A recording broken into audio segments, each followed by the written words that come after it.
আগামী ২০ বছরের জন্য দুটো স্তরে ২০ বছরের জন্য আওয়ামী লীগ ক্ষমতায় থাকবে, হার বলুন অথবা না বলুন। আমাদের দেশে হার না ভোট হয়েছে তো দিতে, এরকম একটা জিনিস হতে পারে।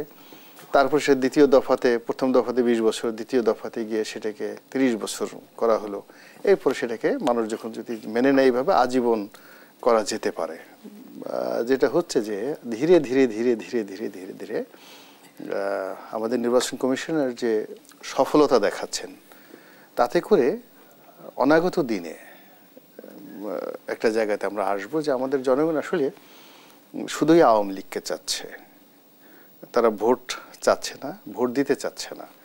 তারা মান্যবর প্রধানমন্ত্রী জননেত্রী শেখ হাসিনা, আফটার শেখ হাসিনা, সজীব ওয়াজেদ জয় বা সাইম ওয়াজেদ পুতুল, ওনাদেরকে ক্ষমতায় চাচ্ছেন।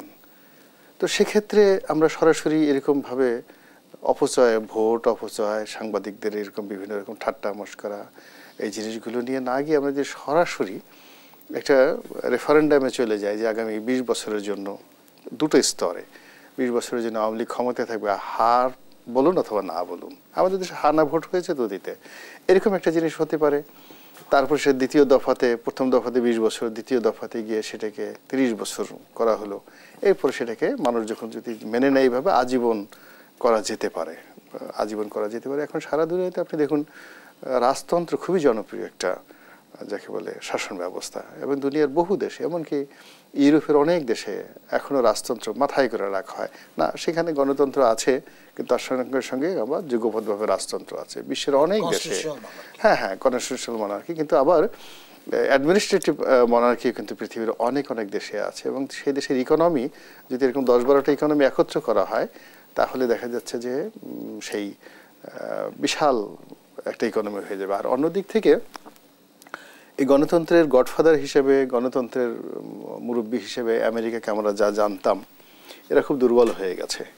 এখন এরা একটা বোয়িং বিক্রি করা হবে এরকম কোনো লোভ দেখালে এদেরকে ২-৩ বছর ঘোরানো যায়। কিন্তু জনাব গোলাম মাওলা রনি, আমাদের দেশের বাস্তবতা হচ্ছে আমাদের বহুদলীয় গণতন্ত্রের দেশ। সেই জায়গা থেকে আমাদের গণতন্ত্রের কাঠামো পরিবর্তন হয়ে যাচ্ছে কিনা? না, কাঠামো হয়ে গেছে, আলটিমেটলি হয়ে যাচ্ছে না, আলটিমেটলি হয়ে যাচ্ছে। আপনি দেখেন ২০১৪ সন থেকে এই পর্যন্ত যে নির্বাচন হলো, এই নির্বাচনের মাধ্যমে এটা শুধুমাত্র নির্বাচন নাম, কিন্তু নির্বাচন বলতে যা বুঝায় গণতান্ত্রিক ভাষায়, তা তো কোনো কিছু হচ্ছে না। It's a new dimension of democracy, absolutely designed for Awami League, implemented by Awami League, and it is a fruitful result for Awami League.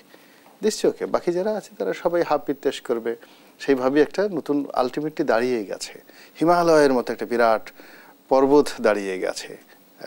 পশ্চিমা যে গণতন্ত্র, সেই গণতন্ত্রের অ্যাগেনস্টে বাংলাদেশে হিমালয়ের মতো একটা ইনস্টিটিউশন দাঁড়িয়ে গেছে, সেটা হলো আওয়ামী লীগ। এবং সেই আওয়ামী লীগ যা বলবে, এর বাইরে কোনো কথা নাই।